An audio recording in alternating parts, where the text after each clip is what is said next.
जय श्री महाकाल। मैं तांत्रिक विश्वा। हमने पिछले शॉर्ट में बताया था गौड़ के विषय में। आज हम बताएंगे कि गौड़ की साधना कैसे किए जाते हैं और कौन कौन साधक गौड़ की साधना कर सकते हैं और गौड़ कौन होता है। तो मेरे प्रिय साधक मित्रों, ये 100% सिद्ध होने वाली साधना है।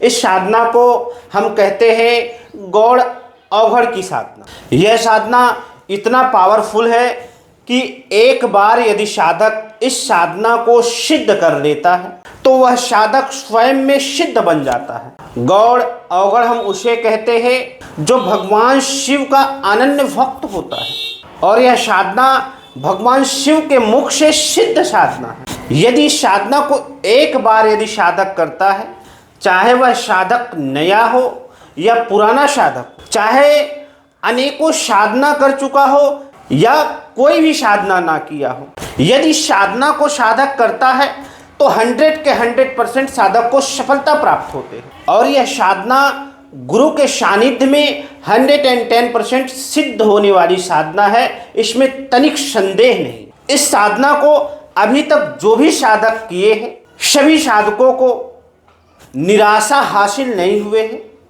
वह सिद्ध हुआ है। जो साधक कई सालों से साधना कर रहे हैं, क्रिया कर रहे हैं और अनुष्ठान कर रहे हैं, उन्हें किसी भी प्रकार की सिद्धियां नहीं प्राप्त हो रही है, तो यह साधना उनके लिए रामबाण है।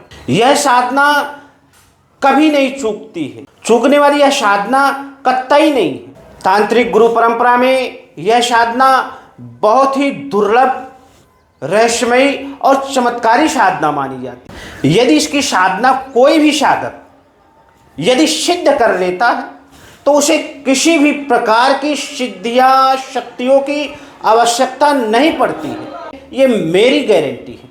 यह वीर बेताल के जैसा तीव्र काम करने वाली शक्ति होती है। इसके माध्यम से साधक संसार का सभी काम कर सकता है, चाहे तंत्र जगत से जुड़ा हो, चाहे धन का काम हो, चाहे बारिश का काम हो, चाहे सिद्धियों का कार्य हो। यह साधक के लिए सभी काम कर देता है। और इसकी जो विशेष और खास बातें हैं, इसे कोई भी साधक सिद्ध कर सकता है और यह 3 दिनों की साधना है। जो साधक गौड़ अवघड़ की साधना कर लेता है उसे किसी भी प्रकार की सिद्धियों की आवश्यकता नहीं पड़ती है। गौड़ अघोरी के माध्यम से साधक बड़ी से बड़ी शक्तियों को अपने पास बुला सकता है और उनसे काम ले सकता है।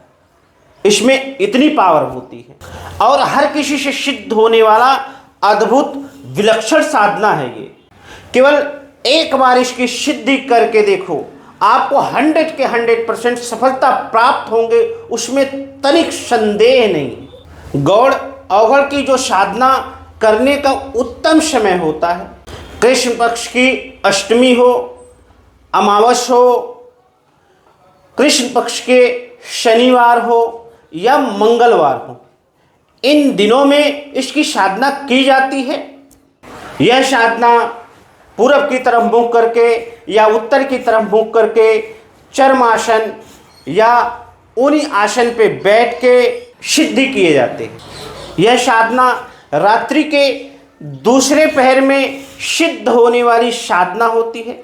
जब साधक आसन पे बैठ जाता है तो सरसों के तेल का चौमुखा दिया प्रज्वलित करता है और यह क्रिया जो होती है या तो जंगल में बैठ के किए जाते हैं या वीराने में बैठ के किए जाते हैं या शमशान में बैठ के किए जाते हैं, तभी यह सफल होता है। इसकी साधना में जो साधक को सामग्री लगते हैं, कपूर लगते हैं, लौंग लगते हैं, दिए लगते हैं, कपास लगते हैं, अगरबत्ती लगते हैं, इत्र लगते हैं, हवन सामग्री लगते हैं, उसके बाद 5 प्रकार की मिठाई लगती है, बकरे की कलेजी लगती है, शराब लगते हैं, 17 देशी कच्चे अंडे लगते हैं, सिगरेट लगते हैं और बताशे लगते हैं। साधक जब भी अपने आसन पे विराजमान हो, या तो निवस्त्र हो जाए